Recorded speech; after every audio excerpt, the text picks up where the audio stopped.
ඔබ රැඳී සිටින්නේ DJ ස්පෝකන් ඉංග්ලිෂ් චෑනල් එකත් සමගයි. මම සුපුරුදු පරිදි ගිහාන් ජයසුන්දර. ඉතින් කෙනෙක් මගෙන් ඇහුවා නඩු දානවට මොකද්ද සර් ඉංග්‍රීසි වලින් කියන්නේ කියලා. ඉතින් අතරම ඉල්ලීම් කීපයක් තියෙනවා. අමතක වෙලා නෙමෙයි. ඒ වීඩියෝසුත් ඉදිරියේදී මම අනිවාර්යයෙන්ම ඔබ වෙත ගෙන එනවා. ඉතින් අපි බලමු අද නඩු දානවට මොකක්ද ඉංග්‍රීසි වලින් කියන්නේ කියලා.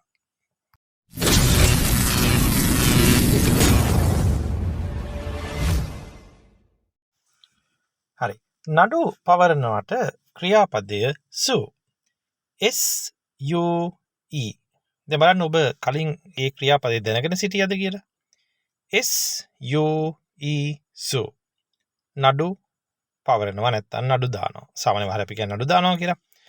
හරි. දැන් බලමු කොහොමද අපි ඒක වාක්‍යයන් වල භාවිතා කරන්නේ කියලා. දැන් පළවෙනි වාක්‍යය තියෙනවා බලන්න. I will sue you.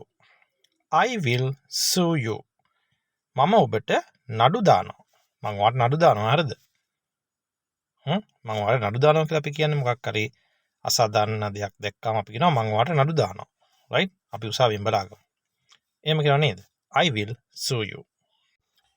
දෙවෙනි වාක්‍යය බලන්න. I sued you. I sued you. මම ඔයාට නඩු දැම්මා. මම ඔයාලට නඩුවක් දැම්මා. නැත්නම් මම ඔයාලට නඩු පැවරුවා. I sued you. එතකොට sue S-U-E ඒකට D අකුරක් දැම්මම අතීතය නිර්මාණය වෙනවා. I sued you. I sued you. මම ඔයාට නඩු දැම්මා. මේ වාක්‍ය බලන්න. I am going to sue you. මම ඔයාට නඩු දාන්නයි හදන්නේ. මම ඔයාට නඩු දාන්න හදන්නේ මේ කරන වැඩවලට. Am going to යමක් කරන්නයි හදන්නේ කියන අදහස. එහෙනම් I am going to sue you. මම ඔයාට නඩු දාන්න යන්නේ.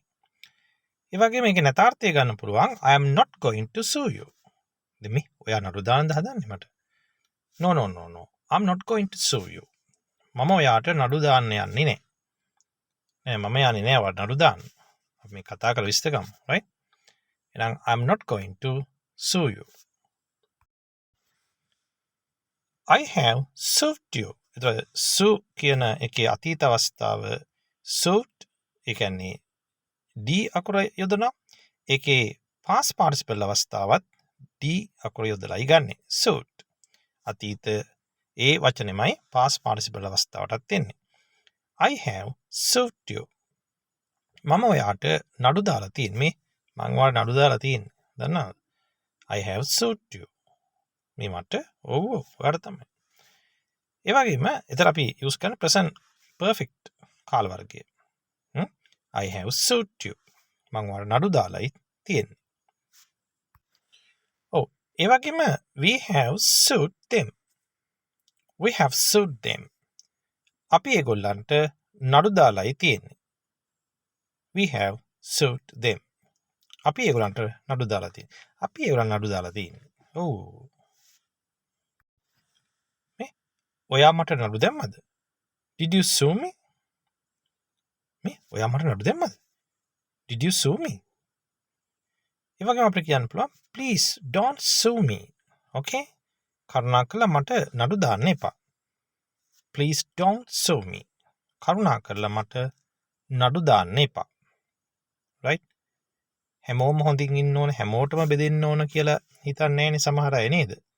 ඕ මට කියලා ඉතින් තනියම දේවල් ගන්න යනවා. ඒතකොට තමයි අනිත් අය නඩු මාර්ගයට බහින්නේ නේ.